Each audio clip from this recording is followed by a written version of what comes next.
Question 1. Cost-benefit analysis shows that immediate intervention can sometimes prevent the loss of crucial evidence and ensure public safety. In San Diego, California, officers observed suspicious activity around a vacant commercial property, including flickering lights and sounds of movement inconsistent with a derelict building. They have a reasonable suspicion that a burglary may be in progress or has recently occurred. What is the most legally sound and ethically responsible course of action for the San Diego Police Department officers? Option A. Secure the perimeter of the property to prevent anyone from entering or leaving, and immediately begin the process of obtaining a search warrant based on their observations and reasonable suspicion. Option B. Immediately enter the property to conduct a full search for intruders and evidence, as the sounds and lights suggest a potential crime. Option C. Approach the property and attempt to verbally ascertain if anyone is inside without entering or securing the immediate area. Option D. Maintain a discreet surveillance from a distance, waiting to see if individuals emerge from the property before taking any action. The correct answer is A. Secure the perimeter of the property to prevent anyone from entering or leaving, and immediately begin the process of obtaining a search warrant based on their observations and reasonable suspicion. Explanation. This scenario is professionally challenging because it requires balancing the immediate need for public safety and evidence preservation with the constitutional rights of individuals and the procedural requirements of law enforcement. The San Diego Police Department, SDPD, operates under the framework of California law and the U.S. Constitution, particularly the Fourth Amendment's protection against unreasonable searches and seizures. Officers must make rapid decisions in dynamic situations, often with incomplete information, while adhering to strict legal standards. The core tension lies in gathering necessary information to address a potential crime versus respecting privacy and due process. The best approach involves securing the scene to prevent destruction of evidence and potential harm, while simultaneously initiating the process to obtain a warrant based on probable cause. This method respects constitutional protections by ensuring that any subsequent search or seizure is judicially authorized. It acknowledges that while exigent circumstances might justify temporary measures, a full search or seizure typically requires a warrant. This aligns with the principle that law enforcement actions must be reasonable and supported by probable cause, as interpreted by courts in California and federally. An approach that involves immediately entering and thoroughly searching the premises without a warrant, even with a suspicion of a crime, is legally flawed. This would likely constitute an unlawful search and seizure under the Fourth Amendment, as it bypasses the warrant requirement without a clear and present danger that would justify an exception to that rule. The evidence obtained through such a search could be suppressed in court, hindering prosecution. Another unacceptable approach is to simply observe the location from a distance without taking any action to secure the scene or investigate further, even if there is a reasonable suspicion of criminal activity. While this avoids an unlawful search, it could lead to the loss of critical evidence or allow a crime to continue or escalate, potentially failing the department's duty to protect the public and investigate offenses. Finally, an approach that involves questioning individuals outside the premises without attempting to secure the immediate area or gather further information about the potential crime is insufficient. While questioning is a valid investigative tool, it may not be enough to prevent evidence destruction or address an ongoing threat if the situation warrants immediate scene control. Professionals should employ a decision-making framework that prioritizes constitutional compliance and legal procedure. This involves 1. Assessing the immediate threat and potential for evidence destruction. 2. Determining if exigent circumstances exist that would justify a warrantless entry or search, e.g., immediate danger to life, imminent destruction of evidence. 3. If exigent circumstances are not clearly present or are limited in scope, initiating the process to obtain a search warrant based on probable cause. 4. Documenting all observations and actions meticulously. This systematic approach ensures that actions are both effective in law enforcement and legally sound. Question 2. Regulatory review indicates that a citizen has submitted a public records request to the San Diego Police Department, SDPD, for all documents related to an ongoing investigation into a high-profile public corruption case. The request is broad, seeking all internal memos, witness statements, and surveillance logs. Considering the California Public Records Act, CPRA, and SDPD policies, what is the most appropriate course of action for the SDPD? Option A. Release only a summary of the investigation's progress, withholding all specific details, witness statements, and surveillance logs, as this provides sufficient transparency without compromising the investigation. Option B. Conduct a thorough review of the requested documents to determine if they fall under any specific exemptions outlined in the California Public Records Act, such as those protecting ongoing investigations or informant identities. If exemptions apply, issue a formal denial citing the specific statutory basis. Otherwise, release the records promptly and in their entirety or with legally permissible redactions. Option C. Immediately release all requested documents to the citizen, as the public has a right to access all information related to public corruption investigations. Option D. Refuse to release any documents, citing a departmental policy that all investigative records are confidential and exempt from public disclosure. The correct answer is B. Conduct a thorough review of the requested documents to determine if they fall under any specific exemptions outlined in the California Public Records Act, such as those protecting ongoing investigations or informant identities. If exemptions apply, issue a formal denial citing the specific statutory basis.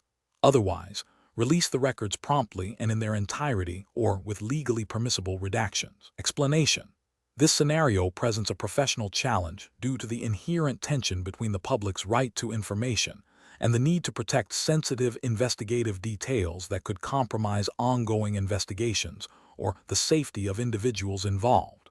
Careful judgment is required to balance transparency with operational integrity. The best approach involves a thorough review of the California Public Records Act, CPRA, and relevant San Diego Police Department, SDPD, policies regarding the disclosure of investigative records. This approach prioritizes adherence to legal mandates while acknowledging legitimate exemptions. Specifically, it requires identifying whether the requested records fall under any CPRA exemptions, such as those protecting ongoing investigations, informant identities, or information that could endanger individuals. If exemptions apply, a formal denial citing the specific statutory basis should be issued. If no exemptions apply, the records should be released promptly and in their entirety, or with only legally permissible redactions. This aligns with the CPRA presumption of public access and the SDPD obligation to operate transparently within the bounds of the law. An incorrect approach would be to immediately release all requested documents without any review. This fails to acknowledge the CPRA explicit exemptions for investigative records and could lead to the compromise of active cases or endangerment of individuals, violating the spirit and letter of the law. Another incorrect approach is to refuse to release any records, citing a blanket policy of non-disclosure for all investigative materials. This is an overreach and fails to recognize that many investigative records, once an investigation is concluded or if they do not fall under specific exemptions, are subject to public disclosure under the CPRA. Such a refusal would likely be challenged and overturned. Finally, a flawed approach would be to release only partial information without a clear justification based on specific CPRA exemptions. This can lead to accusations of selective disclosure or an attempt to obscure relevant facts, undermining public trust and potentially violating the CPRA requirements for clear and specific denials when exemptions are invoked. Professionals should employ a systematic decision-making process. First, clearly identify the legal framework governing the request, CPRA. Second, meticulously analyze the nature of the requested records against the specific exemptions outlined in the CPRA. Third, consult departmental policy for internal guidelines on record disclosure. Fourth, if exemptions are applicable, document the specific statutory basis for denial or redaction. If no exemptions apply, proceed with timely release. This structured approach ensures legal compliance, ethical conduct, and maintains public confidence. Question 3. Consider a scenario where, while responding to a reported disturbance in a public park in San Diego, California, an officer observes a civilian standing approximately 20 feet away, holding a smartphone and clearly recording the officer's interaction with a subject. The civilian is not obstructing pedestrian traffic or the immediate area of the interaction. The officer, feeling uncomfortable about being recorded, approaches the civilian. What is the most appropriate course of action for the officer? Option A. Place the individual under arrest for interfering with a police investigation, as their recording is creating a distraction. Option B. Physically escort the individual away from the scene to prevent any potential disruption without further explanation. Option C. Calmly inform the individual of the San Diego Police Department's policy on recording officers in public spaces, and if their actions are genuinely impeding lawful police operations or creating a safety hazard, articulate the specific reason for requesting they move to a different location. Option D. Immediately demand that the individual cease recording and delete any footage captured, stating that their presence is making the officer uneasy and hindering the investigation. The correct answer is C. Calmly inform the individual of the San Diego Police Department's policy on recording officers in public spaces, and if their actions are genuinely impeding lawful police operations or creating a safety hazard, articulate the specific reason for requesting they move to a different location. Explanation. Scenario analysis. This scenario presents a professional challenge due to the inherent tension between a citizen's right to record police activity and the officer's duty to maintain order and safety. The officer must balance these competing interests without infringing upon constitutional rights or escalating the situation unnecessarily. Misjudging the situation could lead to a violation of civil liberties or a breakdown in community trust. Correct approach analysis. The best professional practice involves de-escalating the situation by calmly informing the individual of the department's policy regarding recording officers in public spaces, while also clearly stating any specific, articulable reasons for requesting they move if their actions are genuinely impeding lawful police operations or creating a safety hazard. This approach respects the individual's right to record, as established by legal precedent in California, which generally protects citizens' ability to record police officers in public areas where there is no reasonable expectation of privacy. The officer's request to move must be based on a legitimate law enforcement purpose, such as ensuring the safety of the scene, preventing obstruction of an investigation, or maintaining the integrity of a crime scene, and not simply to prevent being recorded. Incorrect approach is analysis. One incorrect approach is to immediately demand the individual cease recording and delete the footage, citing a perceived disruption. This is a direct violation of the First Amendment, rights of freedom of speech and the press, as protected by the U.S. Constitution and interpreted by California courts. Officers do not have the authority to prohibit or confiscate recordings made in public spaces without probable cause for an arrest or a court order. Another incorrect approach is to physically detain or arrest the individual solely for the act of recording or for refusing to stop recording when no other unlawful activity is occurring. This constitutes an unlawful seizure and deprivation of liberty, violating Fourth Amendment protections against unreasonable searches and seizures. The act of recording itself, in a public place, is not a crime. A third incorrect approach is to ignore the individual's actions and allow them to potentially interfere with an ongoing investigation or create a safety risk without any attempt at communication or guidance. While respecting the right to record, officers also have a duty to manage their environment and ensure the safety of themselves, the public, and any individuals involved in an investigation. A complete lack of engagement could be seen as a failure to maintain control of the situation. Professional reasoning. Professionals should employ a de-escalation and communication-first strategy. This involves assessing the situation for actual threats or obstructions, not perceived ones. If a citizen's actions are genuinely problematic, the officer should clearly articulate the specific issue and the legal basis for any request made. They should be aware of and adhere to established legal precedents and departmental policies regarding citizen recording. If a citizen is exercising their rights lawfully, the officer should allow them to do so, while maintaining professional conduct and ensuring their own duties are not unduly compromised. Question 4. Upon reviewing a traffic stop in San Diego where an officer suspects a driver may be involved in a recent burglary, what is the most legally sound and ethically appropriate method for the officer to investigate further if they wish to search the vehicle? Option A. Proceed with a search of the vehicle based on the officer's intuition that the driver might be involved in criminal activity, even without concrete evidence to support the suspicion.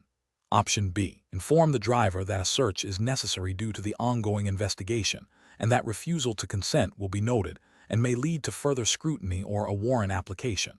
Option C. Immediately order the driver out of the vehicle and conduct a thorough search based on the suspicion of burglary, without first obtaining consent or articulating specific grounds for the search beyond the general suspicion. Option D. Clearly articulate the specific, articulable facts that led to the suspicion of involvement in the burglary. Inform the driver that they have the right to refuse a search of their vehicle, and then request voluntary consent to search. The correct answer is D. Clearly articulate the specific, articulable facts that led to the suspicion of involvement in the burglary. Inform the driver that they have the right to refuse a search of their vehicle, and then request voluntary consent to search. Explanation. Scenario analysis. This scenario presents a common challenge for San Diego Police Department officers, balancing the need for immediate information gathering with the constitutional rights of individuals. The officer must navigate the complexities of search and seizure laws as defined by California and federal law, specifically the Fourth Amendment, while also adhering to departmental policies and training regarding lawful stops and consent. The pressure of a potential ongoing crime and the desire to quickly resolve the situation can lead to impulsive actions that may violate established legal boundaries. Careful judgment is required to ensure that any investigative actions are both effective and legally sound, protecting both public safety and individual liberties. Correct approach analysis.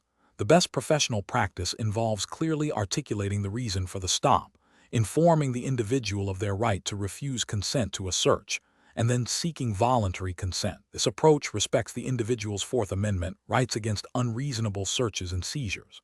By explaining the basis for the suspicion and explicitly stating that consent is not mandatory, the officer creates a situation where any subsequent search is based on a knowing and voluntary waiver of rights, which is legally permissible. This aligns with the principles of lawful detention and consent established in California case law and departmental guidelines. Incorrect approaches analysis. One incorrect approach involves immediately ordering the individual out of the vehicle and conducting a search without articulating a specific, articulable suspicion for the stop, or informing the individual of their right to refuse consent. This action constitutes an unlawful search and seizure, violating the Fourth Amendment and California Penal Code sections related to search and seizure. It presumes guilt and infringes upon the individual's liberty without proper legal justification. Another incorrect approach is to imply that consent is mandatory or that refusal will lead to negative consequences, such as an immediate arrest or impoundment of the vehicle. This coercion invalidates any consent obtained, rendering the search unlawful. It undermines the principle of voluntary consent and can lead to the suppression of evidence in court, jeopardizing the case. A further incorrect approach is to proceed with a search based solely on a hunch or a vague feeling of suspicion, without any objective facts to support the stop. The Fourth Amendment requires reasonable suspicion, supported by specific and articulable facts, to justify a brief investigatory stop. A hunch without more does not meet this legal standard, and any evidence obtained as a result would be inadmissible. Professional reasoning. Law enforcement professionals in San Diego must employ a decision-making framework that prioritizes constitutional rights and legal procedures. This involves 1. Establishing reasonable suspicion for any stop based on specific, articulable facts. 2. Clearly communicating the reason for the stop to the individual. 3. Informing the individual of their right to refuse consent to a search. 4. Obtaining voluntary and informed consent if a search is desired. And 5. Documenting all interactions and justifications meticulously. This systematic approach ensures that actions are legally defensible and uphold the integrity of the San Diego Police Department. Question 5. When evaluating a traffic stop in San Diego, California, where an officer detects the odor of marijuana emanating from a vehicle, what is the most appropriate course of action to legally search the vehicle for contraband? Option A. Conduct a warrantless search of the vehicle immediately, as the odor of marijuana, even if recently legalized for recreational use, still provides probable cause for a search. Option B. Secure the scene, detain the occupants, and proceed to obtain a search warrant based on the odor of marijuana and any other observable indicators of criminal activity. Option C. Ask a passenger in the vehicle if they consent to a search, as their permission can override the need for a warrant. Option D. Wait for the driver to become uncooperative or resist the stop, then use that behavior as justification to search the vehicle. Correct answer is B. Secure the scene, detain the occupants, and proceed to obtain a search warrant based on the odor of marijuana and any other observable indicators of criminal activity. Explanation. Scenario analysis. This scenario is professionally challenging because it requires an officer to balance the immediate need for information with the strict legal boundaries governing search and seizure. The officer must act swiftly, but also ensure their actions are constitutionally sound and in compliance with California law, specifically the Penal Code and the Fourth Amendment of the U.S. Constitution as interpreted by California courts. Failure to adhere to these standards can lead to the suppression of evidence and disciplinary action. Correct approach analysis. The best professional practice involves securing the scene and obtaining a warrant based on probable cause. This approach respects the individual's right to privacy and ensures that any search is conducted under judicial oversight. The San Diego Police Department, like all law enforcement agencies in California, operates under the mandate to uphold constitutional rights. Obtaining a warrant demonstrates that probable cause exists to believe evidence of a crime will be found, thereby justifying the intrusion into a private space. This aligns with California Penal Code sections related to search warrants and the fundamental principles of due process. Incorrect approaches analysis. Detaining the suspect and conducting a warrantless search of the vehicle based solely on the smell of marijuana, even if it was previously illegal, is problematic.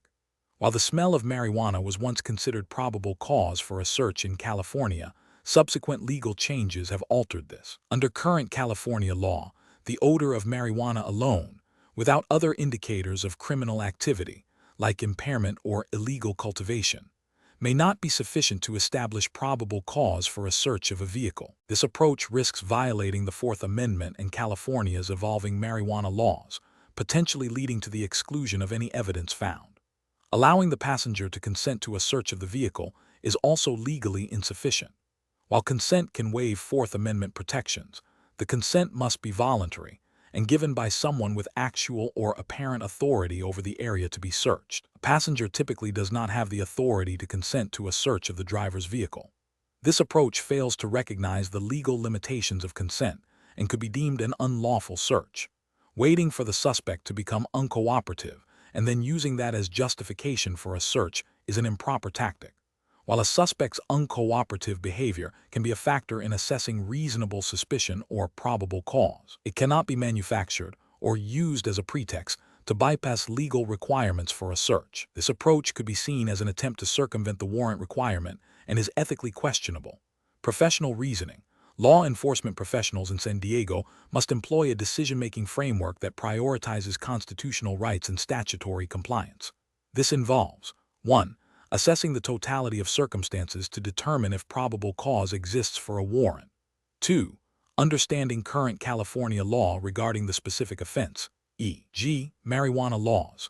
3. Recognizing the limitations on warrantless searches and the requirements for valid consent. 4. Documenting all observations and actions meticulously. When in doubt, consulting with a supervisor or the district attorney's office is a prudent step to ensure legal compliance. Question 6. The analysis reveals that San Diego Police Department officers have received credible information, suggesting that a known drug trafficker is storing a significant quantity of illegal narcotics within their residence. The information is detailed and specific, but the officers have not yet independently corroborated all aspects of the tip. Considering the immediate potential for the destruction of evidence, what is the most appropriate course of action under California law to lawfully search the residence? Option A. Obtain a search warrant from a neutral and detached magistrate by presenting sworn testimony detailing the informant's tip and any independent corroboration, demonstrating probable cause to believe that evidence of illegal narcotics will be found at the residence. Option B. Conduct a limited protective sweep of the residence to search for individuals, and if contraband is incidentally observed, seize it without further justification. Option C. Approach the resident and request consent to search the premises, proceeding with the search if consent is granted, regardless of whether the resident fully understands their right to refuse. Option D. Conduct an immediate warrantless search of the residence, arguing exigent circumstances due to the potential for evidence destruction, without first attempting to secure a warrant. Correct answer is A. Obtain a search warrant from a neutral and detached magistrate by presenting sworn testimony detailing the informant's tip and any independent corroboration, demonstrating probable cause to believe that evidence of illegal narcotics will be found at the residence. Explanation. The analysis reveals a scenario that is professionally challenging due to the inherent tension between the immediate need to secure evidence and the constitutional rights of individuals. Officers must exercise careful judgment to balance effective law enforcement with the protection of civil liberties, particularly the Fourth Amendment's protection against unreasonable searches and seizures. Misinterpreting or disregarding these rights can lead to the suppression of crucial evidence and undermine public trust. The correct approach involves a thorough understanding and application of the California Penal Code and relevant case law concerning search warrants and probable cause. Specifically, officers must demonstrate probable cause, supported by sworn testimony or declarations, to a neutral and detached magistrate who then issues a warrant. This process ensures that any intrusion into an individual's privacy is justified and narrowly tailored. The requirement for a warrant, absent a recognized exception, is the cornerstone of Fourth Amendment protection in California. An incorrect approach would be to proceed with a search based solely on a hunch or a tip from an unreliable informant, without independent corroboration or further investigation to establish probable cause. This directly violates the Fourth Amendment and California Penal Code provisions requiring a warrant based on probable cause. Another incorrect approach is to assume that consent to search, if obtained under duress or without full understanding of the right to refuse, is valid. Consent must be voluntary and intelligent. Finally, conducting a search based on a warrant that is overly broad or lacks specificity regarding the place to be searched and the things to be seized is also a violation, as it fails to meet the particularity requirement of the Fourth Amendment. Professionals should employ a decision-making framework that prioritizes constitutional rights and legal requirements. This involves 1. Assessing the situation to determine if probable cause exists. 2. If probable cause is present, diligently seeking a warrant from a magistrate, ensuring all supporting documentation is accurate and complete. 3. If a warrant exception is being considered, meticulously evaluating if all criteria for that exception are met. And 4. Always erring on the side of caution when constitutional rights are at stake, understanding that procedural errors can have significant legal consequences. Question 7. Operational review demonstrates that a San Diego Police Department officer, after seizing a firearm during a lawful arrest in San Diego, California, needs to ensure the evidence is properly handled. Considering California law and SDPD policy, which of the following actions best upholds the integrity of the evidence and the chain of custody? Option A. Leave the firearm in the patrol vehicle's trunk overnight until the officer's next shift to avoid interrupting other duties. Option B. Hand the firearm to a colleague not involved in the arrest for safekeeping in their desk drawer. Option C. Store the firearm in the officer's personal locker at the police station. Option D. Immediately transport the firearm to the SDPD evidence locker, ensuring it is properly logged and secured according to departmental procedures. The correct answer is D. Immediately transport the firearm to the SDPD evidence locker, ensuring it is properly logged and secured according to departmental procedures. Explanation. Scenario analysis. This scenario presents a professional challenge for San Diego Police Department (SDPD) officers regarding the proper handling of evidence, specifically a firearm. The challenge lies in balancing the immediate need to secure potential evidence with the strict procedural requirements mandated by California law and SDPD policy to maintain the integrity of the chain of custody. Failure to adhere to these protocols can lead to the exclusion of crucial evidence in court, jeopardizing the prosecution of a case and undermining public trust. Careful judgment is required to ensure all actions are legally sound and procedurally correct. Correct approach analysis. The best professional practice involves meticulously documenting the discovery and transfer of the firearm, ensuring it is immediately secured in an approved evidence locker, and initiating the evidence log with all required details. This approach is correct because it directly aligns with California Evidence Code sections concerning the admissibility of evidence and the fundamental principles of maintaining a verifiable chain of custody. SDPD policy, mirroring state law, emphasizes the importance of secure storage and accurate record keeping to prevent tampering, loss, or contamination of evidence. This ensures the evidence's integrity from collection to presentation in court. Incorrect approach is analysis. One incorrect approach involves leaving the firearm unsecured in the patrol vehicle's trunk overnight. This is professionally unacceptable because it violates the principle of immediate secure storage of evidence. California law and SDPD policy mandate that evidence, especially potentially volatile items like firearms, be promptly placed in a secure, designated evidence facility to prevent unauthorized access, damage, or alteration. This action creates a significant break in the chain of custody and raises serious questions about the evidence's integrity. Another incorrect approach is to hand the firearm directly to a fellow officer not involved in the initial investigation for safekeeping without proper documentation. This is professionally unacceptable as it bypasses the formal evidence handling procedures. While the intent might be to secure the weapon, it creates an undocumented transfer, weakening the chain of custody. California law requires a clear, documented trail of who possessed the evidence at all times. This informal transfer introduces ambiguity and potential challenges to the evidence's admissibility. A further incorrect approach is to store the firearm in the officer's personal locker at the precinct. This is professionally unacceptable because it fails to utilize the designated, secure evidence storage facilities mandated by SDPD policy and California law. Personal lockers are not designed or authorized for evidence storage, and using one compromises the security and integrity of the evidence, potentially leading to its contamination or loss, and creating a significant breach in the chain of custody. Professional reasoning. Professionals should employ a decision-making framework that prioritizes adherence to established legal and departmental procedures. This involves understanding the specific requirements for evidence handling, including immediate secure storage, meticulous documentation, and maintaining a clear chain of custody. When faced with a situation involving evidence, officers should ask, what is the legally mandated and departmentally approved procedure for securing and logging this item? They should then execute that procedure without deviation, ensuring all steps are completed accurately and promptly. If there is any doubt, consulting with a supervisor or the evidence custodian is the appropriate course of action. Question 8. Implementation of a lawful search in San Diego, California, hinges on obtaining voluntary consent.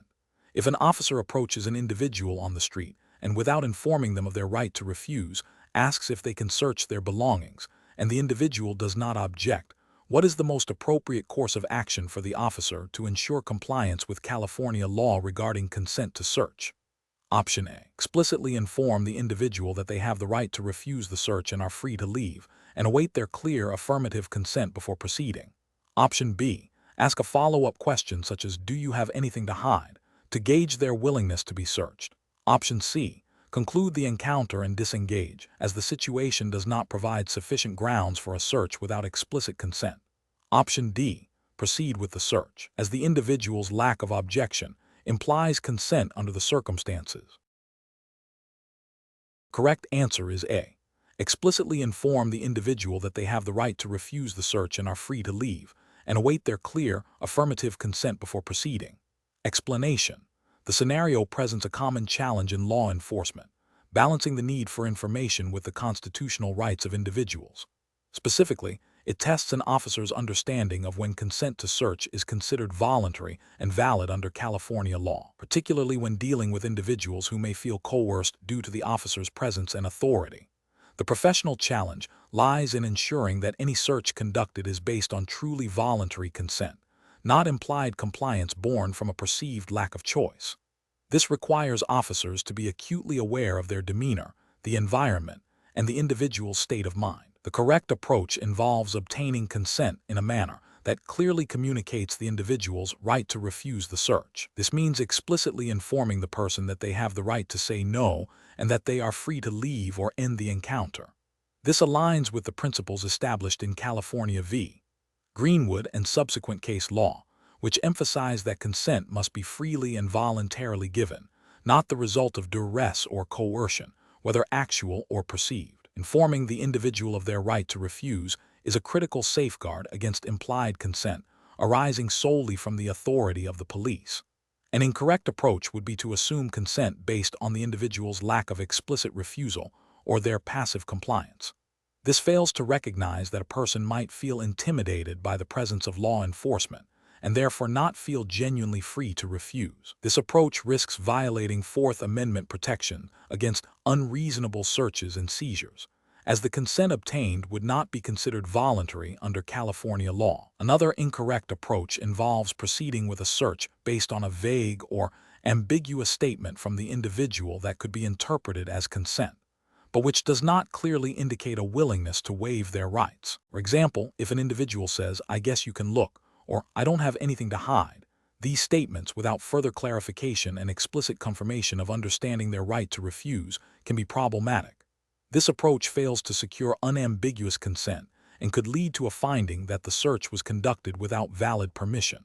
A further incorrect approach is to rely on the individual's silence or failure to object as consent. Silence, in the absence of a clear understanding of the right to refuse, cannot be construed as consent to a search. This is a direct contravention of the principle that consent must be affirmative and voluntary. The professional decision-making process for officers in such situations should involve a clear, step-by-step assessment. First, determine if there is reasonable suspicion or probable cause to justify a search. If not and consent is sought, the officer must then assess the environment and the individual's demeanor to ensure the interaction is non-coercive. Crucially, the officer must then explicitly inform the individual of their right to refuse consent and that they are free to leave. Only after receiving a clear, affirmative, and voluntary agreement to the search, understanding their right to refuse, should the search proceed. If there is any doubt about the voluntariness of the consent, the officer should refrain from searching and continue with their investigation through other lawful means. Question 9. To address the challenge of balancing public safety with individual rights during a traffic stop in San Diego, California, an officer observes a driver exhibiting significant nervousness and furtive movements from the passenger, accompanied by the distinct odor of marijuana emanating from the vehicle. What is the most appropriate course of action for the officer to take? Option A. Detain all occupants of the vehicle for an extended period to conduct a more thorough investigation without developing further articulable suspicion. Option B. Politely inquire about the observed behaviors and the odor, and if consent is not freely given, assess if the totality of the circumstances establishes probable cause for a search. Option C. Issue a citation for the initial traffic violation and take no further action regarding the observed behaviors or odor. Option D. Immediately demand a search of the vehicle based on the smell of marijuana and the driver's nervousness. The correct answer is B. Politely inquire about the observed behaviors and the odor, and if consent is not freely given, assess if the totality of the circumstances establishes probable cause for a search. Explanation. The scenario presents a common challenge for San Diego Police Department officers, balancing the need for immediate public safety with the constitutional rights of individuals during a traffic stop. The professional challenge lies in discerning when a minor infraction escalates to a situation requiring a more intrusive search, without infringing upon Fourth Amendment protections against unreasonable searches and seizures. Careful judgment is required to avoid both overlooking potential dangers and violating established legal boundaries. The best professional approach involves a thorough, objective assessment of the totality of the circumstances. This means officers must rely on specific, articulable facts that suggest criminal activity or a threat to officer safety, rather than mere hunches or generalized suspicions. In this case, the officer's observation of the driver's nervous behavior, coupled with the passenger's furtive movements and the smell of marijuana, collectively contribute to a reasonable suspicion that criminal activity, possession of illegal substances, may be occurring. This reasonable suspicion justifies a limited investigation, which could include asking questions about the observed behaviors and potentially asking for consent to search. If consent is not given, the officer would then need to evaluate if the combined factors rise to the level of probable cause for a search, or if further observation is warranted. This approach prioritizes constitutional rights while still allowing for necessary investigative actions based on concrete evidence. An approach that involves immediately demanding a search based solely on the driver's nervousness and the smell of marijuana, without further corroborating factors or a clear indication of immediate danger, would be professionally unacceptable. While nervousness can be a factor, it is not by itself sufficient to establish probable cause for a search. Similarly, the smell of marijuana, while potentially indicative of illegal activity, needs to be considered within the broader context of California law regarding marijuana possession and its odor. Without additional articulable facts suggesting a larger criminal enterprise or a threat, this approach risks violating Fourth Amendment protections. Another professionally unacceptable approach would be to ignore the observed behaviors and the smell of marijuana, proceeding only with the initial traffic citation. This fails to address potential public safety concerns or criminal activity that the observed indicators might suggest. While adhering to the law is paramount, officers also have a duty to investigate reasonable suspicions of criminal conduct that could impact community safety. Finally, an approach that involves detaining the individuals for an extended period without developing further reasonable suspicion or probable cause, solely based on the initial observations, would also be problematic. Such prolonged detention without sufficient justification can constitute an unlawful seizure under the Fourth Amendment. The professional decision-making process in such situations should involve a continuous evaluation of developing information. Officers should 1. Identify and articulate specific observations. 2. Assess these observations against established legal standards, reasonable suspicion, probable cause. 3. Consider the totality of the circumstances. 4. Act within the bounds of constitutional law and departmental policy. 5. Document all actions and the justification for them. Question 10. Examination of the data shows that the San Diego Police Department has a limited budget for overtime patrols. To maximize the impact on public safety and crime deterrence within the San Diego city limits, the department must allocate these overtime hours strategically. Given the following data for 3 patrol zones. Zone 1, total reported incidents last quarter, 450 current average patrol hours per week. 80 Zone 2, total reported incidents last quarter, 600 current average patrol hours per week. 90 Zone 3, total reported incidents last quarter, 300 current average patrol hours per week. 70. The department aims to increase patrol hours in zones with higher incident rates proportionally, to achieve a 15% increase in patrol presence in the most affected areas, relative to their current patrol hours. The department has 50 overtime hours available for allocation this week. How should these hours be distributed among the 3 zones to best meet the stated objective? Option A. Zone 1, 16. 67 hours. Zone 2, 16. 67 hours. Zone 3, 16. 67 hours. Option B. Zone 1, 18 hours. Zone 2, 17 hours. Zone 3, 15 hours. Option C. Zone 1, 10 hours. Zone 2, 25 hours. Zone 3, 15 hours. Option D. Zone 1, 15 hours. Zone 2, 20 hours. Zone 3, 15 hours. The correct answer is D. Zone 1, 15 hours. Zone 2, 20 hours. Zone 3, 15 hours. Explanation. Scenario analysis. This scenario presents a common challenge for San Diego Police Department officers involving the allocation of limited resources for overtime.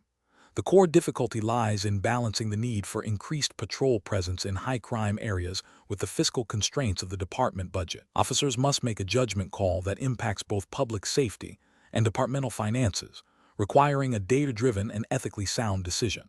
Correct approach analysis. The best professional practice involves a systematic approach that prioritizes areas with the greatest demonstrated need based on objective data.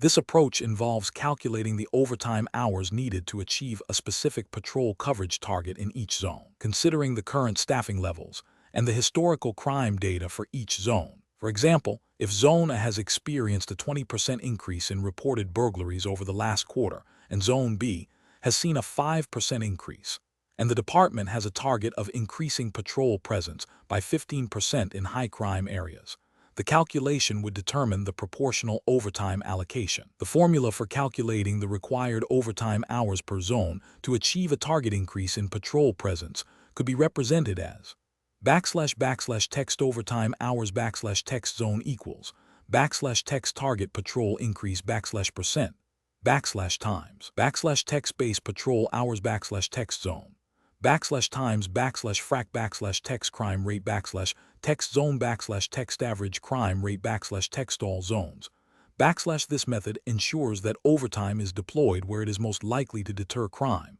and respond to incidents, aligning with the department's mission to protect and serve the San Diego community effectively and efficiently. It is ethically justified as it promotes equitable resource distribution based on need and is fiscally responsible by targeting investment where it is most impactful. Incorrect approaches analysis. Allocating overtime solely based on officer requests or seniority without considering crime data is professionally unacceptable. This approach fails to address the actual needs of the community and can lead to inefficient deployment of resources.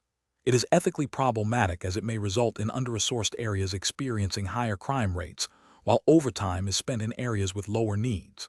Assigning overtime based on a fixed, equal distribution across all zones, regardless of crime statistics or patrol needs, is also professionally unsound. This method ignores the principle of proportionality and can lead to insufficient coverage in high-crime areas, potentially increasing public risk. It is an inefficient use of taxpayer money and does not reflect a commitment to data-driven policing. Prioritizing overtime for administrative tasks or non-urgent investigations over direct patrol in high-crime areas, without a clear strategic justification tied to crime reduction, is a failure of professional judgment. While administrative duties are necessary, the primary goal of overtime in this context is to enhance public safety through increased visible presence and rapid response, which is directly linked to crime deterrence and investigation in active incident zones. Professional reasoning. Professionals should employ a data-driven decision-making framework. This involves 1. Identifying the objective e.g. increase patrol presence in high-crime areas. 2. Gathering relevant data, crime statistics, call for service data, current patrol deployment. 3. Establishing clear metrics for success, e.g. desired percentage increase in patrol hours per zone. 4. Applying objective formulas or analytical models to allocate resources proportionally to need. 5. Regularly reviewing and adjusting the allocation based on ongoing data and observed outcomes. This systematic process ensures fairness, efficiency, and accountability in resource management. Question 11. Research into San Diego Police Department, SDPD, procedures for handling potentially volatile encounters highlights the importance of an officer's initial response. An officer observes an individual exhibiting agitated behavior in a public park, pacing erratically and speaking loudly to themselves. The individual makes no direct threats but appears increasingly distressed. What is the most appropriate initial course of action for the officer? Option A. Immediately issue a command for the individual to stop their behavior and assume a defensive posture. Option B. Ignore the individual's behavior as long as no direct threats are being made and continue patrolling the area. Option C. Approach the individual and immediately ask for identification and inquire about their purpose in the park. Option D. Approach the individual cautiously, verbally attempt to de-escalate the situation by offering assistance, and assess their immediate needs and intentions. Correct answer is D. Approach the individual cautiously, verbally attempt to de-escalate the situation by offering assistance, and assess their immediate needs and intentions. Explanation. Research into the San Diego Police Department's, SDPD, operational guidelines reveals that officers frequently encounter situations requiring immediate judgment calls regarding the use of force. This scenario is professionally challenging because it demands a rapid assessment of a dynamic situation, balancing the need to protect the public and oneself with the constitutional rights of individuals and departmental policy. The officer must consider the totality of circumstances, including the suspect's actions, the environment, and the potential for escalation, all while operating under the strictures of California law and SDPD policy. The best professional practice in this situation involves de-escalation and the use of the least intrusive means necessary to resolve the encounter safely. This approach prioritizes preserving life and minimizing harm. Specifically, it entails verbally attempting to gain compliance, assessing the suspect's intent and capabilities, and only resorting to physical force or the threat of force when de-escalation fails, and there is an imminent threat of harm to the officer or others. This aligns with the principles of objective reasonableness under the Fourth Amendment and SDPD policy, which mandates that force be used only when necessary and to the extent required to effect a lawful purpose. An incorrect approach would be to immediately resort to physical restraint or the display of a weapon without first attempting verbal de-escalation. This fails to consider the possibility of resolving the situation peacefully and could be perceived as an excessive or unwarranted use of force, violating departmental policy and potentially constitutional rights. Another incorrect approach would be to ignore the suspect's agitated state and continue with a standard questioning procedure without acknowledging or addressing the underlying tension. This neglects the duty to assess and manage risk, potentially leading to an escalation of the situation. Finally, an approach that involves making assumptions about the suspect's intent based on their appearance or demeanor, rather than their observable actions, is ethically unsound and contrary to the principles of fair and impartial policing.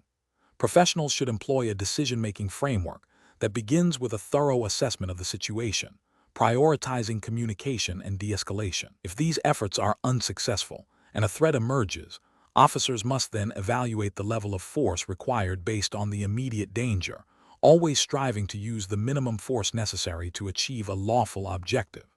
This requires continuous situational awareness and a commitment to upholding both legal and ethical standards. Question 12. Which approach would be most appropriate for an SDPD officer to take when investigating a potential crime and needing to search a suspect's vehicle, considering the legal and ethical obligations of law enforcement in California? Option A. Seek voluntary consent from the individual to search the vehicle, clearly informing them of their right to refuse, or obtain a search warrant based on probable cause if consent is denied. Option B. Conduct a warrantless search of the vehicle based on a strong suspicion that evidence may be present. Option C. Detain the individual for an extended period until they agree to a search or provide incriminating information. Option D. Pressure the individual into consenting to a search by implying negative consequences if they do not cooperate. The correct answer is A. Seek voluntary consent from the individual to search the vehicle, clearly informing them of their right to refuse, or obtain a search warrant based on probable cause if consent is denied. Explanation. This scenario is professionally challenging because it requires balancing the immediate need for information with the legal and ethical obligations to protect individual rights and maintain the integrity of an investigation. The San Diego Police Department, SDPD, operates under California state law and federal constitutional protections, particularly the Fourth Amendment regarding unreasonable searches and seizures, and the Fifth Amendment regarding self-incrimination.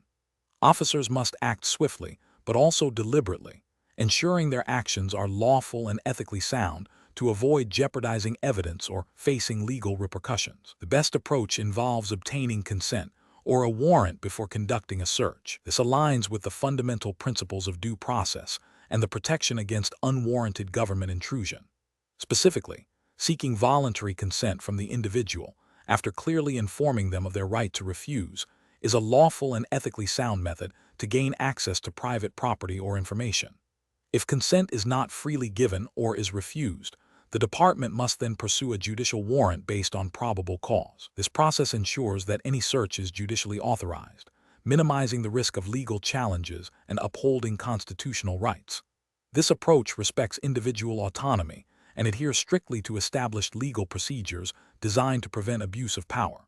An approach that involves searching the vehicle without consent or a warrant, relying solely on a hunch or a vague suspicion, is legally and ethically unacceptable. This directly violates the Fourth Amendment's protection against unreasonable searches and seizures. Such an action could lead to the suppression of any evidence found, rendering it inadmissible in court, and could result in civil liability for the officers and the department. Another unacceptable approach is to detain the individual indefinitely without probable cause or a warrant, hoping they will eventually provide information or consent. This constitutes an unlawful seizure and deprivation of liberty, violating constitutional rights and departmental policy. Prolonged detention without legal justification can lead to severe legal consequences and undermines public trust. Finally, an approach that involves coercing or pressuring the individual into consenting to a search, even if consent is technically obtained, is also ethically flawed and potentially illegal. Consent must be voluntary and informed. Any indication of duress or undue influence invalidates the consent, making the subsequent search unlawful. This approach erodes the principle of voluntary cooperation and can be viewed as a violation of an individual's rights.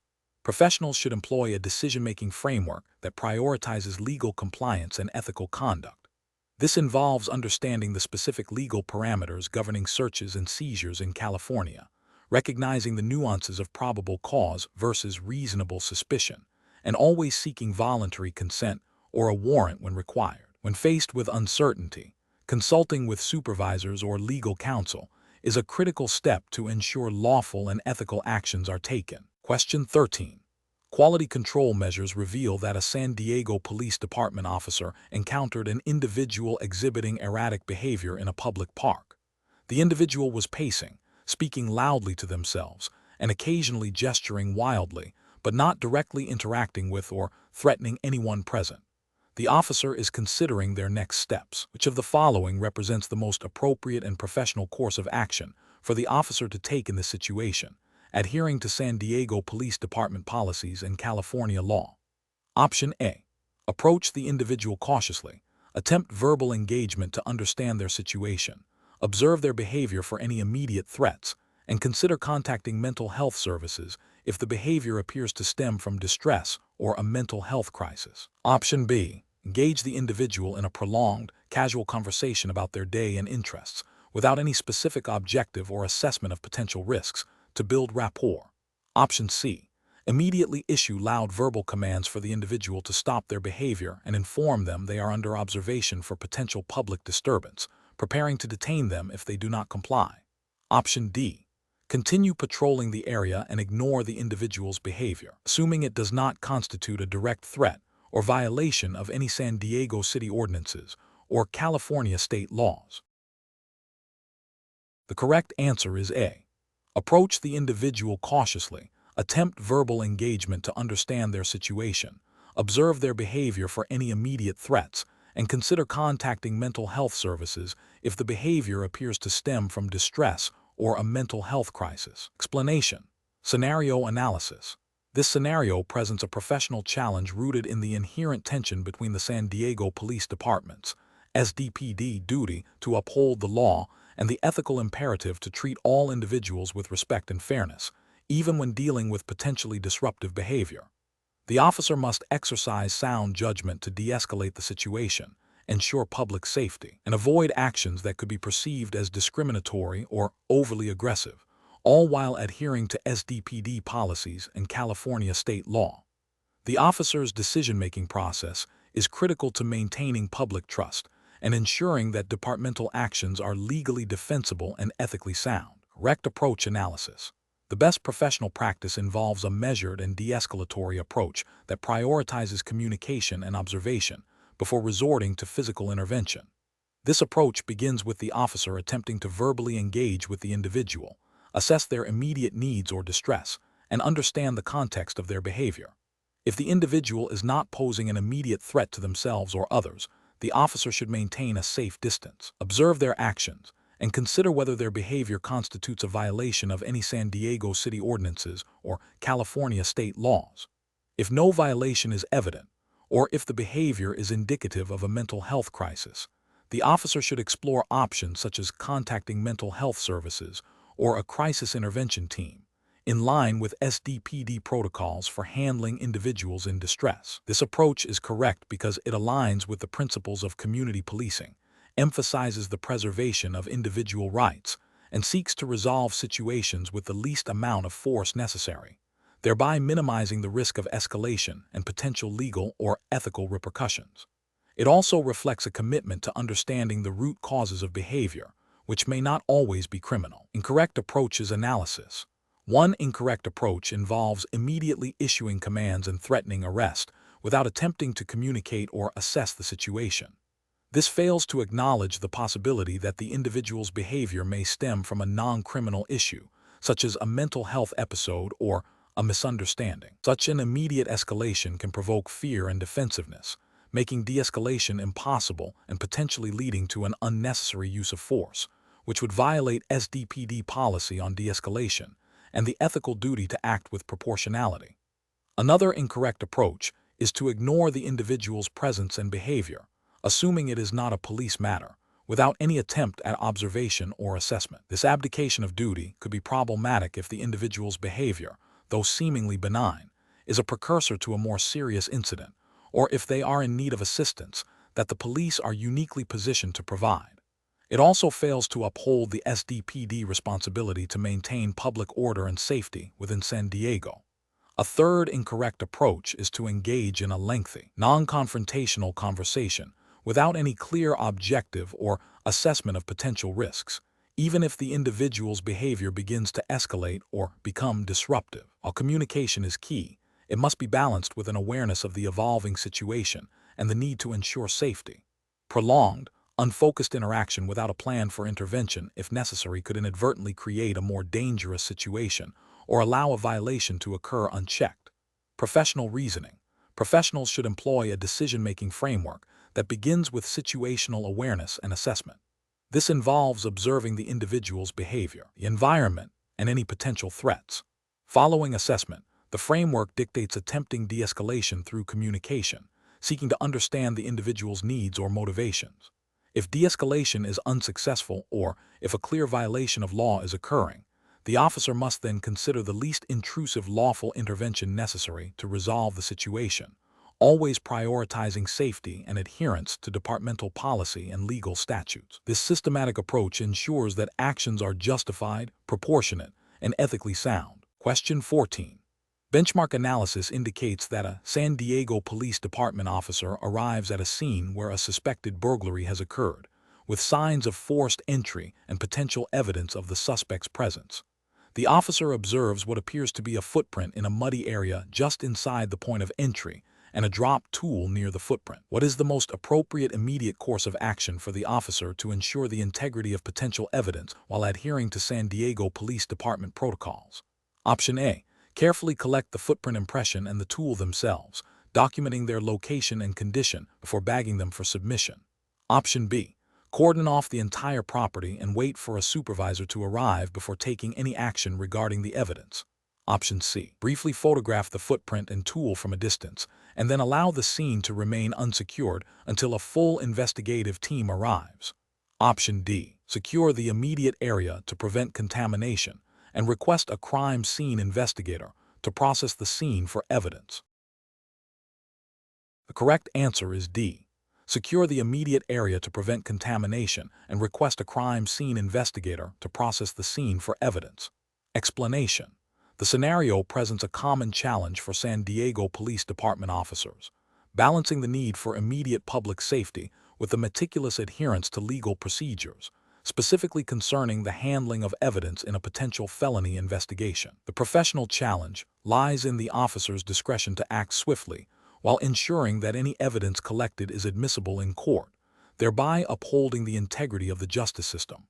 A misstep in evidence handling can lead to the suppression of crucial information, jeopardizing the prosecution and potentially allowing a guilty party to evade accountability. The best professional practice involves securing the scene and immediately notifying specialized units trained in evidence collection. This approach prioritizes the integrity of potential evidence by entrusting its collection to personnel with the expertise and proper equipment to prevent contamination or loss.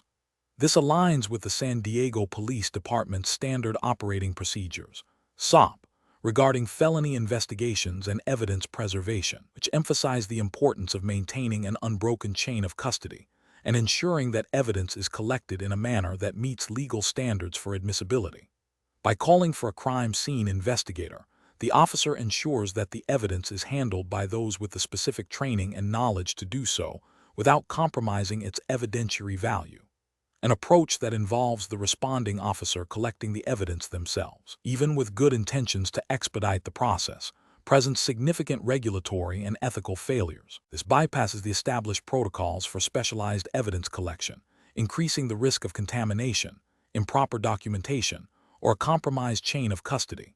Such actions could violate San Diego Police Department SOPs and California Penal Code sections related to evidence handling and preservation, potentially rendering the evidence inadmissible in court. Another unacceptable approach is to delay securing the scene while waiting for a supervisor, especially if there is a clear and present danger or the potential for evidence to be lost or degraded. While supervisory oversight is important, the immediate priority in a potential felony scene is to preserve the integrity of the scene and any evidence within it. Failing to take immediate steps to secure the scene and prevent contamination or loss, even while awaiting a supervisor, could also lead to the loss of critical evidence and violate departmental protocols. The professional decision-making process in such situations should involve a rapid assessment of the scene's immediate safety and the potential for evidence degradation or loss. The officer must then prioritize actions that preserve the integrity of the investigation, which includes securing the scene, and when dealing with potential felony evidence, requesting specialized assistance. This systematic approach ensures that legal requirements are met, ethical obligations are upheld, and the pursuit of justice is not undermined by procedural errors. Question 15. Benchmark analysis of San Diego Police Department field encounters indicates a recurring challenge in distinguishing between consensual interactions, investigatory stops, and custodial interrogations. During a traffic stop on a San Diego street, Officer Miller has detained the driver, Mr. Henderson, for questioning regarding a recent burglary in the neighborhood. Mr. Henderson is seated in the patrol car, and Officer Miller is asking him detailed questions about his whereabouts during the time of the burglary. Officer Miller has not yet read Mr. Henderson his Miranda rights. Which of the following approaches best reflects the appropriate professional conduct and legal requirements in this situation? Option A. Officer Miller should continue questioning Mr. Henderson without administering Miranda warnings, as Mr. Henderson has not been formally arrested or handcuffed. Option B. Officer Miller should immediately cease questioning and administer Miranda warnings to Mr. Henderson, as his presence in the patrol car and the nature of the questioning suggest a custodial interrogation. Option C. Officer Miller should assume Mr. Henderson is not in custody because he is cooperating with the questioning and has not explicitly stated he wishes to leave. Option D. Officer Miller should terminate the stop immediately and allow Mr. Henderson to leave, as the questioning is becoming too intrusive without Miranda warnings.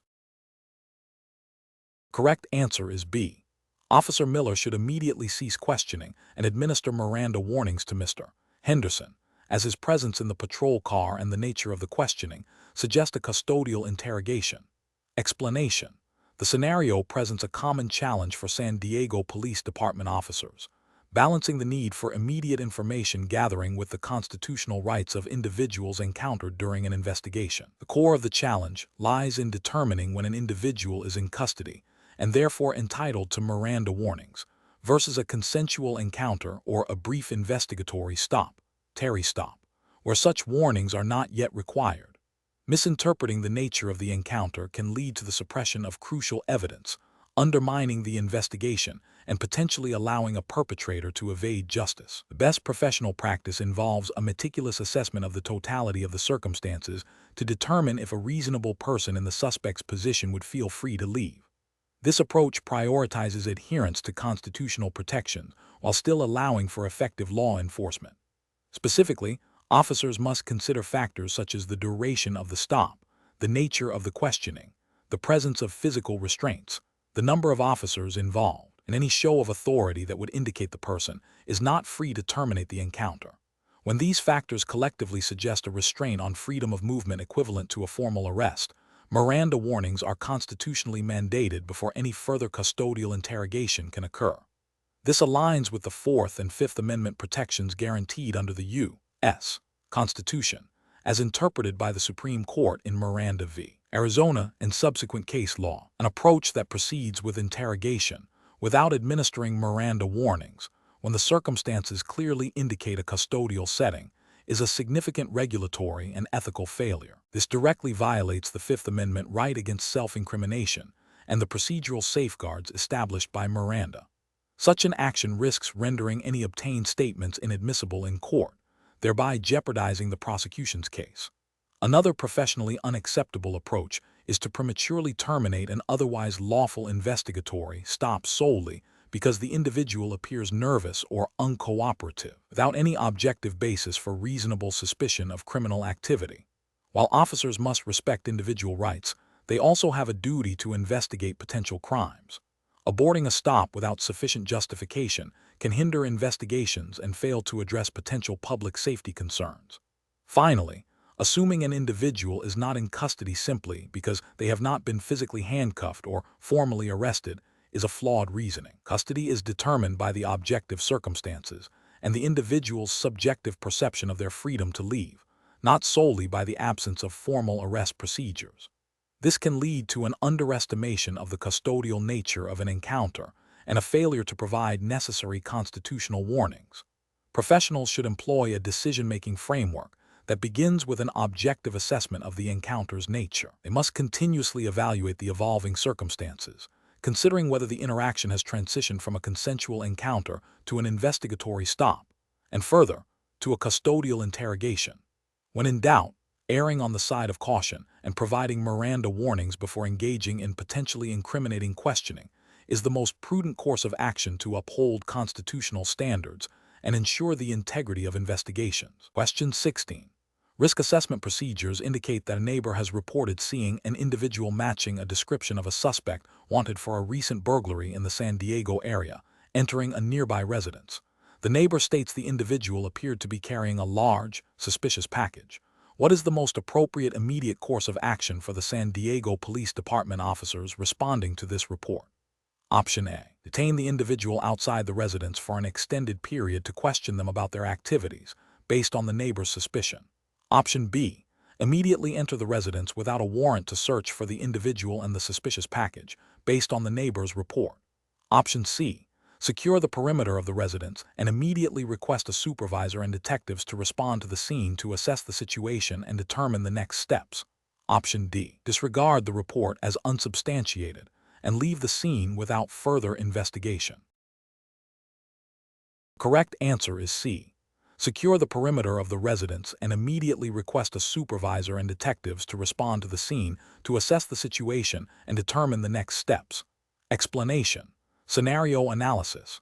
This scenario presents a professional challenge due to the inherent tension between immediate public safety concerns and the procedural rights of individuals. Officers must balance the need to investigate potential criminal activity with the constitutional protections against unreasonable searches and seizures. The rapid development of events and the potential for evidence destruction or suspect escape necessitate swift, yet legally sound, decision-making. The specific context of San Diego, California, means that officers must adhere to the California Penal Code and relevant U.S. constitutional interpretation, particularly the Fourth Amendment. Correct approach analysis. The best professional practice involves officers securing the scene and immediately requesting a supervisor and detectives. This approach prioritizes the preservation of potential evidence and ensures that the subsequent investigation is conducted by personnel with specialized training in evidence collection and legal procedures. It allows for a coordinated response that respects the rights of individuals while effectively gathering information. This aligns with the principles of due process and the exclusionary rule, which aim to prevent the use of illegally obtained evidence. By involving supervisors and detectives, the department ensures that actions taken are legally defensible and that the investigation proceeds in a manner that maximizes the likelihood of a successful prosecution based on admissible evidence. Incorrect approach is analysis. One incorrect approach involves officers immediately entering the residence without a warrant or exigent circumstances to search for the described individual. This violates the Fourth Amendment of the U.S. Constitution and California Penal Code sections related to search and seizure, as it constitutes an unreasonable search of a private dwelling. Without probable cause coupled with exigent circumstances, such as immediate danger to life or imminent destruction of evidence, a warrant is required. Another incorrect approach is for the officers to detain the individual outside the residence for an extended period without probable cause for arrest, solely based on a vague description and the neighbor's suspicion. While a brief, investigatory stop, Terry stop, might be permissible under specific circumstances, prolonged detention without sufficient grounds can escalate into an unlawful seizure. This fails to respect the individual's right to freedom from unreasonable restraint and could lead to legal challenges. A further incorrect approach would be for the officers to disregard the information entirely and leave the scene without any follow-up. While the information may be uncorroborated, failing to take reasonable steps to assess the situation could be seen as dereliction of duty, especially if the described individual poses a genuine threat or is involved in ongoing criminal activity. This approach neglects the duty to investigate suspicious circumstances that could impact public safety. Professional reasoning. Professionals should employ a tiered approach to suspicious circumstances. First, assess the immediate threat and safety of the public and officers. Second, gather as much information as possible through observation and non-intrusive questioning, if appropriate. Third, if reasonable suspicion exists, consider a brief, investigatory stop. Fourth, if probable cause develops, proceed with lawful arrest or search warrant procedures. In situations involving potential felony activity within a residence, The primary goal should be to secure the perimeter and call for specialized units, detectives, SWAT if necessary, to handle the situation in a legally compliant and tactically sound manner, thereby protecting both public safety and individual rights. Question 17. Benchmark analysis indicates that a San Diego Police Department officer observes an individual loitering in a dimly lit alleyway known for recent drug activity. The individual appears nervous and keeps glancing at a bulky bulge under their jacket. The officer approaches the individual to investigate. What is the most appropriate course of action for the officer to take immediately upon approaching the individual? Option A. Begin questioning the individual extensively about their presence in the alley and their activities without first providing Miranda warnings. Option B. Detain the individual for a brief investigative stop, observe their behavior, and if probable cause develops, seek a warrant to search the individual and their belongings. Option C. Ignore the individual and continue observing from a safe distance, documenting their behavior without direct engagement. Option D. Immediately conduct a full pat-down search of the individual's entire person, including their pockets, to check for contraband. Correct answer is B. Detain the individual for a brief investigative stop, observe their behavior, and if probable cause develops, seek a warrant to search the individual and their belongings. Explanation. This scenario is professionally challenging because it requires an officer to balance the immediate need for information with the constitutional rights of an individual and the integrity of a potential investigation. The officer must act swiftly, but also deliberately, ensuring that any actions taken do not compromise the legality of evidence or violate established legal procedures. The pressure of a potential crime in progress can lead to hasty decisions that may have significant legal repercussions. The best professional practice involves securing the scene and the individual while immediately initiating the process for obtaining legal authorization to search. This approach prioritizes constitutional protections by not conducting a search without probable cause and a warrant, or a recognized exception to the warrant requirement. Specifically, it involves detaining the individual based on reasonable suspicion for a brief investigative stop, observing their behavior, and then proceeding to seek a warrant based on any developing probable cause. This aligns with the Fourth Amendment's protection against unreasonable searches and seizures, as interpreted by the U.S. Supreme Court, which generally requires a warrant based on probable cause for searches. The San Diego Police Department operates under these federal constitutional mandates. Conducting a pat-down search of the individual's person for weapons, without any indication of immediate danger or the presence of a weapon, is a regulatory and ethical failure. While officers can conduct a limited pat-down for weapons if they have a reasonable suspicion that the person is armed and dangerous, Terry stop. This scenario does not provide that specific justification. Full search of the individual's pockets without probable cause, and a warrant is a clear violation of Fourth Amendment rights. Another incorrect approach is to immediately question the individual extensively about their activities without first advising them of their Miranda rights. While Miranda warnings are typically required when a person is in custody and subject to interrogation, the initial detention based on reasonable suspicion might not constitute custody. However, if the detention escalates to a point where the individual is not free to leave, Miranda warnings become crucial before any custodial interrogation. Failing to consider this progression can lead to the suppression of any statements made.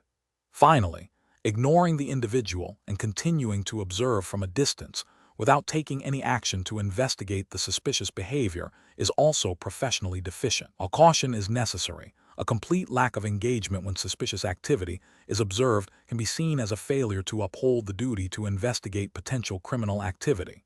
The professional reasoning process should involve a continuous assessment of the situation. Is there reasonable suspicion to detain? Is there probable cause to arrest or search? Are there exigent circumstances? What are the individual's rights at each stage? This iterative evaluation ensures that actions are legally sound and ethically justifiable. Question 18. Strategic planning requires officers of the San Diego Police Department to consider the most effective and legally sound method for examining the contents of a mobile phone seized during a lawful arrest for suspected drug trafficking. Given the sensitive nature of personal data stored on modern smartphones, what is the best practice for accessing and reviewing this information to ensure its admissibility in court and uphold constitutional rights? Option A. Conduct a cursory review of the phone's data for immediate threats, then wait for a warrant for a full examination. Option B. Immediately access the phone's data upon seizure, as it is evidence of a crime. Option C. Obtain a search warrant from a judge based on probable cause before accessing the phone's data. Option D. Wait for the suspect to consent to a search of the phone before attempting to access its data. The correct answer is C.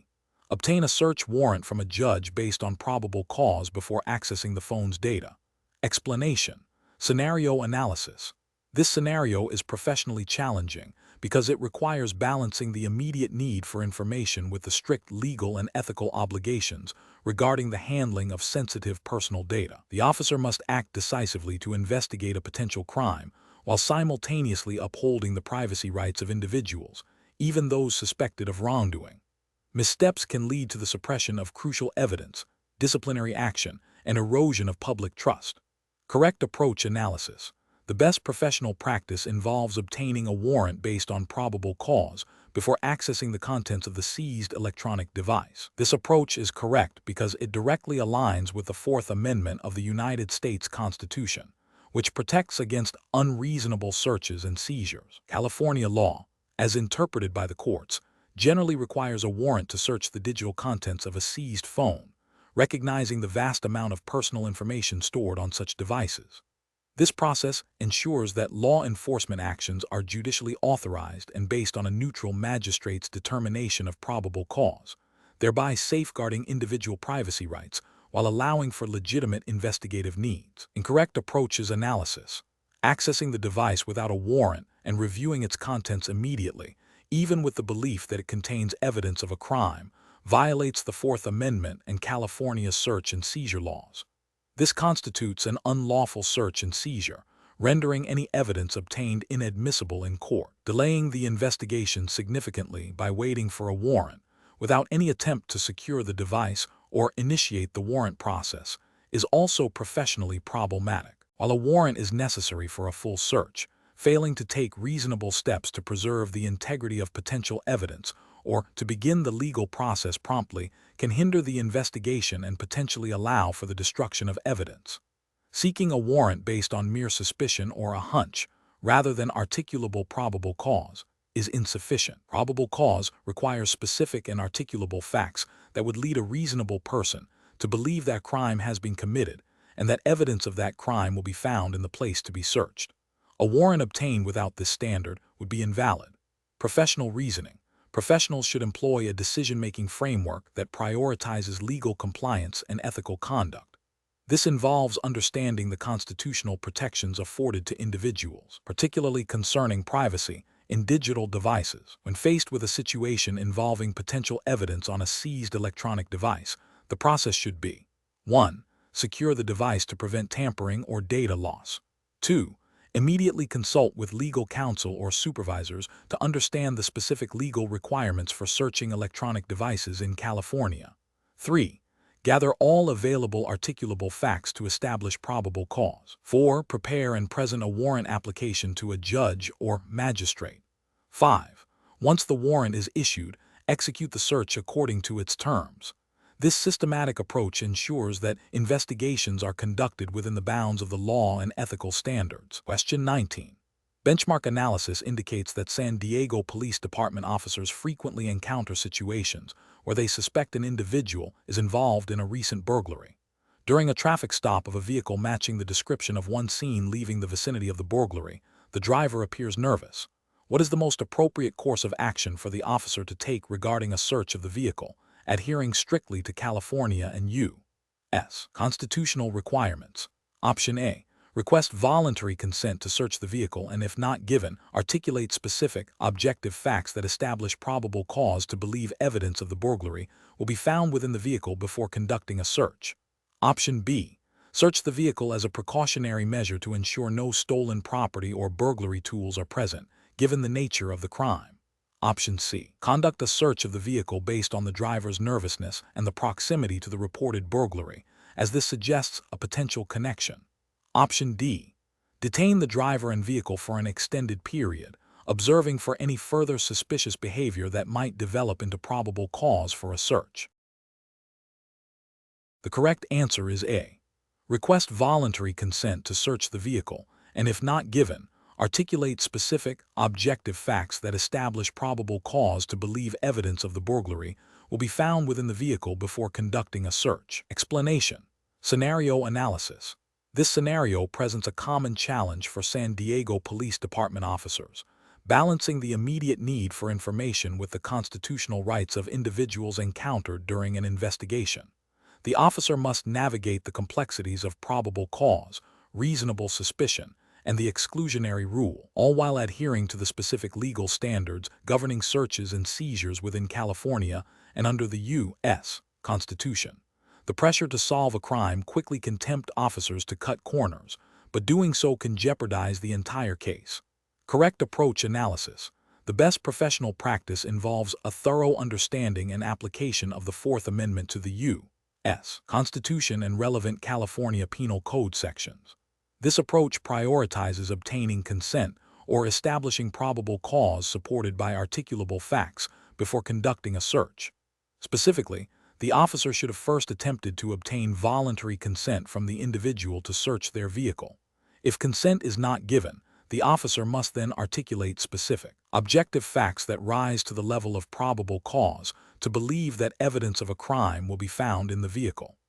This meticulous adherence to constitutional standards ensures that any evidence obtained is admissible in court and upholds the integrity of the investigation and the department. Incorrect approaches analysis. One incorrect approach involves conducting a search based solely on a hunch or a vague suspicion that the individual might be involved in criminal activity. This lacks the necessary articulable facts required for reasonable suspicion, let alone probable cause, and violates the Fourth Amendment's protection against unreasonable searches and seizures. Any evidence found through such a search would likely be suppressed under the exclusionary rule.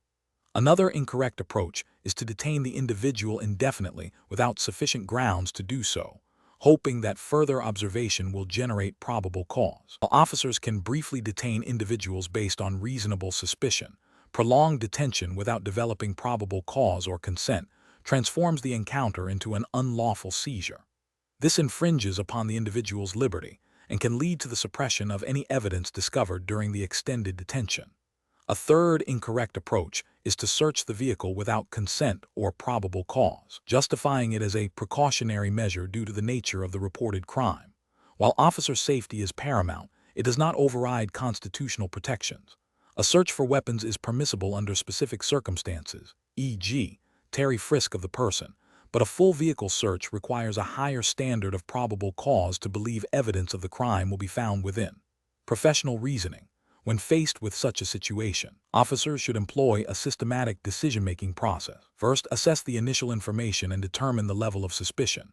Is it a mere hunch, reasonable suspicion, or probable cause? Second, consider the least intrusive means to gather information or secure the scene, prioritizing voluntary cooperation and consent. Third, if consent is not obtained, meticulously document the specific, articulable facts that support probable cause for a search. Fourth, consult with a supervisor or legal advisor if there is any uncertainty regarding the legal standards.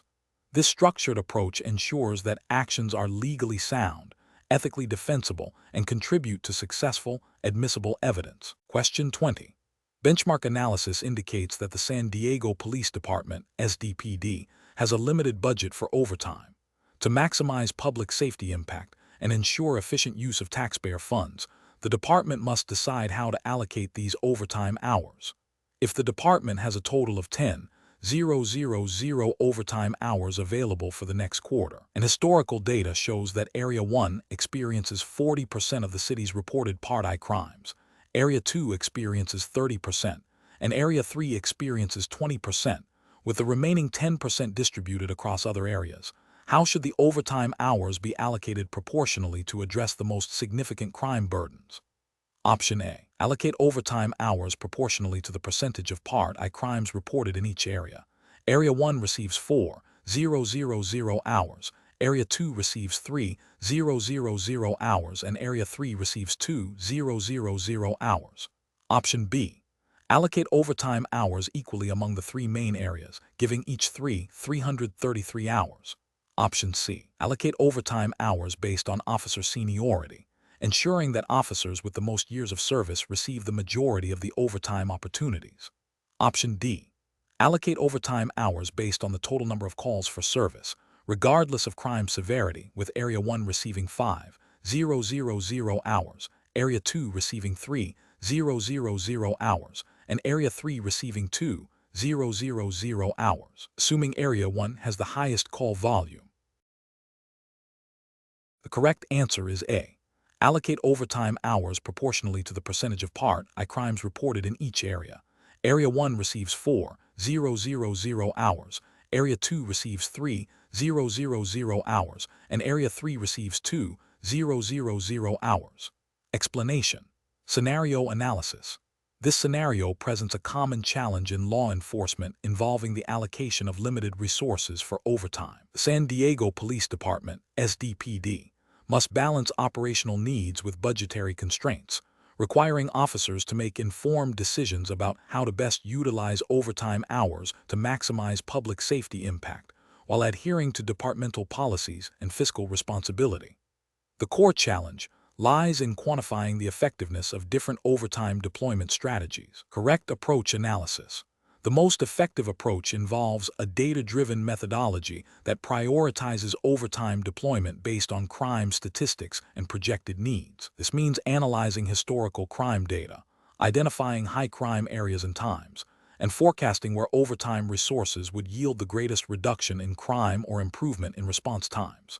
This approach aligns with the SDPD mandate to serve and protect the San Diego community efficiently and effectively. It ensures that taxpayer money is spent judiciously on activities that demonstrably contribute to public safety, reflecting a commitment to accountability and performance-based resource allocation. This method is ethically sound as it aims to maximize public benefit from public funds. Incorrect approaches analysis. One incorrect approach is to simply allocate overtime based on seniority or personal preference. This fails to consider the actual needs of the community or the most effective deployment strategies. It can lead to resources being concentrated in areas or during times where they are least needed, thus wasting public funds and potentially leaving other critical areas understaffed. This approach lacks any objective justification and can be perceived as unfair and inefficient. Another unacceptable approach is to allocate overtime solely based on the number of calls for service in a given period without considering the nature or severity of those calls. While call volume is a factor, a high volume of minor calls might not warrant the same overtime allocation as a lower volume of serious incidents. This approach overlooks the strategic deployment of resources to address the most pressing public safety concerns. Finally, allocating overtime based on a fixed, arbitrary percentage of an officer's regular pay, without regard to operational demands or crime trends, is also flawed.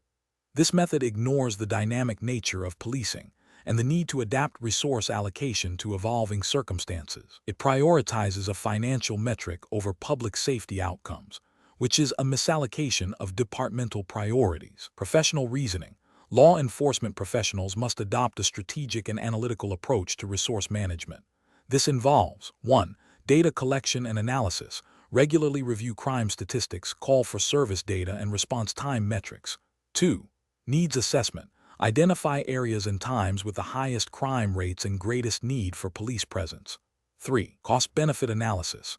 Evaluate how overtime hours can be best utilized to achieve specific public safety objectives, such as crime reduction or improved community engagement. 4. Policy adherence. Ensure all overtime allocations comply with SDPD policies and budgetary guidelines. 5. Performance monitoring. Continuously evaluate the effectiveness of overtime deployments and adjust strategies as needed.